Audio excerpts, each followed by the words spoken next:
Hello दोस्तों, नमस्कार। तो कैसे हैं आप सभी। तो दोस्तों, एक बार फिर से स्वागत है आप सभी का मेरे यूट्यूब चैनल देवभूमि एग्जाम हब में।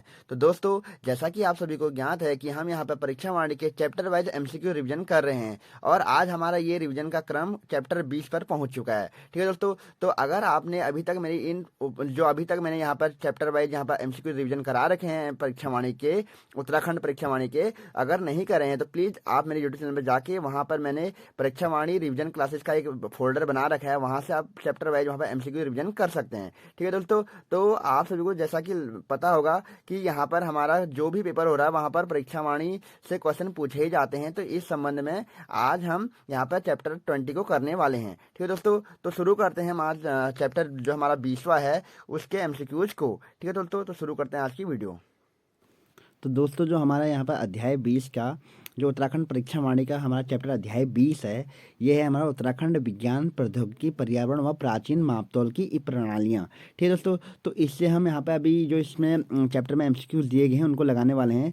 तो जो हमारा यहाँ पे पहला एमसीक्यूज दिया गया है इसमें वो है जैव प्रौद्योगिकी संस्थान कहाँ पर स्थित है।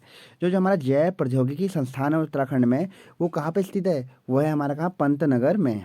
ठीक है दोस्तों, पंतनगर में हमारा क्या है, जैव प्रौद्योगिकी संस्थान स्थित है। ठीक है दोस्तों, पंतनगर में। अगर मैं आपसे पूछूं पंतनगर जो है वो किस जिले में आएगा हमारे उत्तराखंड राज्य के, तो पंतनगर किस जिले में आएगा आप मुझे कमेंट बॉक्स में कमेंट कीजिए। ठीक है दोस्तों, अगला हमारे पास दूसरा क्वेश्चन है दोस्तों, 1 किलोग्राम में कितनी मुट्ठी होते हैं।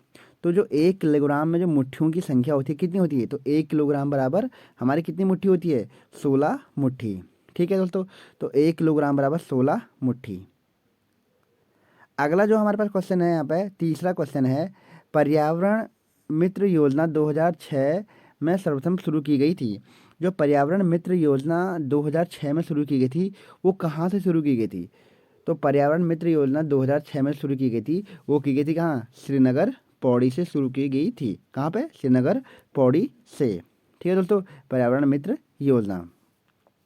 अगला हमारे पास चौथा क्वेश्चन है यहाँ पे, आईटी की नवीनतम तकनीकी को एक ही स्थान पर उपलब्ध कराने के लिए हर्मिटेज भवन की स्थापना की गई है। तो जो हमारा हर्मिटेज भवन है दोस्तों वो कहाँ पे है, तो हर्मिटेज भवन की जो स्थापना की गई है वो कहाँ पे की गई है, नैनीताल डिस्ट्रिक्ट के अंदर की गई है हर्मिटेज भवन। ठीक, अगला हमारे पास क्वेश्चन है पाँचवा, 65 एकड़ क्षेत्र में आईटी पार्क की स्थापना की गई है। तो जो हमारा आईटी पार्क है उसकी स्थापना कहाँ पे की गई है, तो आईटी पार्क हमारा कहाँ पे है, देहरादून में है। ठीक है, तो आईटी पार्क कहाँ पे है, देहरादून में है। अगला छठा क्वेश्चन है, आईटीबीटी पार्क, कौन सा, आईटीबीटी पार्क जो है हमारा वो कहाँ पर स्थित है, तो आईटीबीटी पार्क की जो स्थापना की गई है वो कहाँ पे की गई है, हमारी पंतनगर में की गई है। अभी थोड़ा देर पहले मैंने पूछा हुआ था कि जो पंतनगर है वो किस डिस्ट्रिक्ट के अंदर आएगा, तो उधम सिंह नगर के अंतर्गत हमारा क्या आता है, पंतनगर आता है। आप सभी को पता होगा कि पंतनगर हमारा क्या है, एक हमारी जो हवाई पट्टी है वो पंतनगर में है, जिसका पंतनगर जो हवाई पट्टी है उसका एक अन्य नाम क्या है, फूलबाग हवाई पट्टी को उसको कहा जाता है। ठीक है दोस्तों, सातवां क्वेश्चन है हमारे पास, राज्य में ई डिस्ट्रिक्ट योजना कब शुरू की गई थी। तो उत्तराखंड राज्य में जो ई डिस्ट्रिक्ट योजना आई थी वो कब आई थी, वो आई थी हमारे 2009 में। ठीक है, तो उत्तराखंड राज्य में जो ई डिस्ट्रिक्ट योजना आई थी वो आई थी 2009 में। आपको मैं एक चीज़ बता दूं, जो ई डिस्ट्रिक्ट और ई गवर्नेंस और ई डिस्ट्रिक्ट दो योजनाएं हैं। ठीक है, दो योजनाएं हैं। ठीक है, तो जो हमारी ई गवर्नेंस योजना आई थी वो 2001 में आई थी और जो ई डिस्ट्रिक्ट योजना है वो कब आई थी, 2009 में आई है। ठीक है दोस्तों, मैंने आप सबको ढंग से बता दिया कि यहाँ पर क्या था, जो ई गवर्नेंस आई थी वो कब आई थी, 2001 में, और ई डिस्ट्रिक्ट जो आई है हमारी 2009 में आई है। अगला हमारे पास आठवां क्वेश्चन है, गंगा को केंद्र द्वारा राष्ट्रीय नदी घोषित किया गया है। तो आप सभी को पता है जो हमारी गंगा नदी है उसको राष्ट्रीय नदी घोषित किया गया है कब, तो ये किया गया हमारा कब, हमारा नवंबर 2008 में। तो दोस्तों कभी कभी यहाँ पर पूरी डेट पूछ लेता है कि गंगा नदी को कब राष्ट्रीय नदी घोषित किया गया, तो 4 नवंबर 2008 में गंगा को राष्ट्रीय नदी घोषित किया गया है। ठीक है दोस्तों, और अगर मैं एक चीज़ पूछूं कि गंगा नदी का उद्गम कहाँ से होता है, गंगा नदी का उद्गम कहाँ से होता है, ठीक है, उद्गम बोले या गंगा नदी कहाँ से गंगा कहलाती है, तो आप सभी मुझे कमेंट बॉक्स में कमेंट कीजिए कि गंगा नदी का उद्गम कहें या इसका जो गंगा नदी है उसको नाम कहाँ से मिलता है, तो उसको आपको मुझे बताना है। और किन दो नदियों के संगम के बाद इसको गंगा कहा जाता है ये भी आपने मुझे बताना है, ठीक है। 9वां क्वेश्चन है हमारे यहाँ पे आर्यभट्ट प्रेक्षण विज्ञान शोध संस्थान एरीज, ठीक है, की स्थापना की गई है। जो आर्यभट्ट प्रेक्षण विज्ञान शोध संस्थान है उसकी स्थापना कहाँ पे की गई है, तो हमारा जो नैनीताल है, ठीक है दोस्तों। तो नैनीताल में हमारा जो है आर्यभट्ट प्रेक्षण विज्ञान शोध संस्थान जो हमारा एरीज की स्थापना की गई है। तो कहाँ पे कब की गई है, 1955 में जो है एरीज की स्थापना नैनीताल में की गई है, ठीक है, शेर का डांडा पर। कब की गई है, शेर का डांडा में 1955 में इसकी स्थापना की गई है, ठीक है दोस्तों। और ये भी याद रखना कि 1961 में इसका जो मुख्यालय जो इसको एरीज को हम मनोरा पीक पर स्थापित किया गया है। लेकिन अगर कभी आपसे पूछता है कि एरीज की स्थापना कब हुई है, तो एरीज की स्थापना कब हुई थी, 1955 में, ठीक है। अगला हमारे पास 10वां क्वेश्चन है दोस्तों। 10वां क्वेश्चन है विज्ञान धाम की स्थापना की जा रही है। जो विज्ञान धाम की स्थापना की जा रही है, science city of the Uttarakhand जो हमारी है वो किसे कहा जाता है, वो है हमारा देहरादून को कहा जाता है। साइंस सिटी भी कहा जाता है, एजुकेशन सिटी भी कहा जाता है उत्तराखंड को का। तो कौन है हमारा एजुकेशन सिटी भी इसको हमारा किसको कहा जाता है, वो हमारा किसको कहा जाता है, हमारा देहरादून को कहा जाता है, ठीक हो गया। ठीक, अगला हमारे पास जो अगला क्वेश्चन है, तो एक नाली जमीन होती है तो एक नाली बराबर कितना हमारा वर्ग मीटर होता है। ये क्वेश्चन हमारा डायरेक्टली पुलिस कांस्टेबल में पूछा गया था कि एक नाली जो ज़मीन होती है वो कितने वर्ग मीटर के बराबर होती है, आप सभी को मुझे बताना है। तो यह है एक नाली बराबर 200 वर्ग मीटर के बराबर होता है।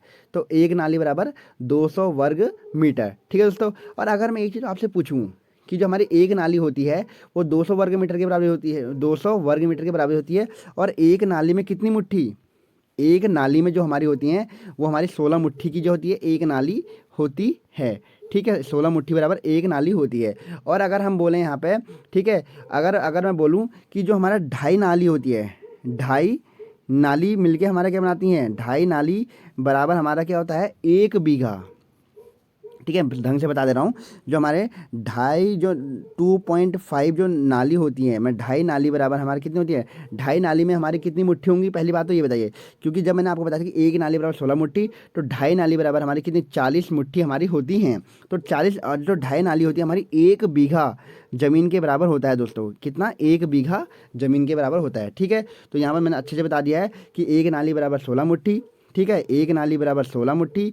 तो 2.5 नाली बराबर हमारा हो जाएगा 40 मुट्ठी। क्यों 40 कैसे हुआ, 16 दूनी 32 और 32 और 8 40, ठीक हो गया।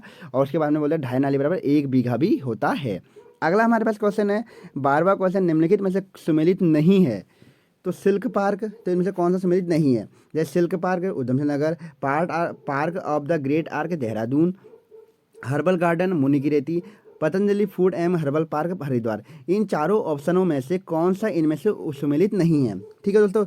तो जो यहाँ पर दिया गया सिल्क पार्क, तो ये सिल्क पार्क हमारा उधम सिंह नगर में नहीं है, जबकि park of the great arc Dehradun में है, हर्बल पार्क जो हमारा मुनिकीरेती में है, पतंजलि पार्क जो है Patanjali food and herbal park Haridwar में है। जो सिल्क पार्क है ये कहाँ पर हमारा देहरादून में है। तो अगला क्वेश्चन जो हमारे पास अब रहने वाला है दोस्तों, 13वां क्वेश्चन जो हमारा है वो है निम्नलिखित में कौन सम्मिलित नहीं है, ठीक है। तो option A B C D आपके सामने दिए गए हैं। जैसे कि आप देख पा रहे हैं आईटी अकादमी जो है हमारी यहाँ पर नरेंद्र नगर बिल्कुल सही दिया गया है। आईटी पार्क जो हरिद्वार है, तो आईटी पार्क हरिद्वार बिल्कुल गलत दिया गया है। अब भी आपको थोड़ा देर पहले बताया था कि जो आईटी पार्क है वो हमारा देहरादून में है, बीटी पार्क पंतनगर में है, सॉफ्टवेयर टेक्नोलॉजी देहरादून में है। तो ये सब सही है, लेकिन जो इसमें यहाँ पर दिया गया आईटी पार्क ये गलत दिया गया है, ये देहरादून में है। 14वां क्वेश्चन है दोस्तों हमारे यहाँ पे, ठीक है। 14वां क्वेश्चन जो है हमारा राज्य में स्पर्श गंगा अभियान शुरू किया गया था। बहुत इंपॉर्टेंट क्वेश्चन है दोस्तों। जो उत्तराखंड राज्य में जो स्पर्श गंगा अभियान शुरू किया गया था दोस्तों, वो कब किया गया था, तो वो किया गया था हमारा कब, 17 दिसंबर 2009 को उत्तराखंड राज्य में स्पर्श गंगा अभियान शुरू किया गया था। कौन सा, स्पर्श गंगा अभियान, ठीक है। और आप सभी को एक चीज़ और ध्यान रखनी है कि 17 दिसंबर को ही हमारा क्या मनाया जाता है, गंगा स्वच्छता दिवस भी मनाया जाता है। कौन सा, गंगा स्वच्छता दिवस, गंगा स्वच्छता दिवस भी मनाया जाता है, ठीक है दोस्तों। और अभी थोड़ी देर पहले मैंने क्या बताया था कि गंगा नदी को राष्ट्रीय नदी कब घोषित किया गया था, तो 4 नवंबर 2008 को गंगा नदी को राष्ट्रीय नदी घोषित किया गया है, ठीक हो गया। तो 17 दिसंबर 2009 को इसका आंसर हमारा रहने वाला है। यहाँ पर इस सेशन का और जो हमारे इस चैप्टर का जो अंतिम क्वेश्चन है दोस्तों, वह है 15वां क्वेश्चन। वह है केंद्र द्वारा सोलर सिटी के रूप में विकसित किया जा रहा है। तो केंद्र सरकार के द्वारा सोलर सिटी के रूप में किसे विकसित किया जा रहा है? तो सोलर सिटी जो हमारी बनने वाली वो है देहरादून। देहरादून को सोलर सिटी के रूप में विकसित किया जा रहा है केंद्र सरकार के द्वारा। ठीक है दोस्तों, तो यहाँ पे हमने जो हमारा अध्याय 20 है उसके सारे क्वेश्चन लगा लिए हैं यहाँ पे। तो आपको यहाँ पे जितने भी एमसीक्यू इसके दिए गए थे उसको लगा लिए हैं। तो आप सभी को इसके एमसीक्यू को लगा लेना है पेपर से। कोई भी पेपर आपका एग्जाम आएगा जो, उससे पहले लगा लेना है। ठीक है दोस्तों, तो आशा करता हूँ कि आप सभी को ये वीडियो अच्छी लगी होगी और ये आने वाले एग्ज़ाम में आपकी ये बहुत ज़्यादा आपकी मदद करेगी किसी भी एग्ज़ाम को क्रैक करने में। तो आपको अगर ये वीडियो अच्छी लगी तो प्लीज़ मेरी इस वीडियो को लाइक कीजिए, शेयर कीजिए। और अभी तक अगर आपने मेरे इस यूट्यूब चैनल को सब्सक्राइब नहीं किया है दोस्तों, तो प्लीज़ मेरे इस यूट्यूब चैनल को सब्सक्राइब भी कीजिए। ठीक है दोस्तों, तो आज की वीडियो में इतना ही। ओके, थैंक यू, धन्यवाद।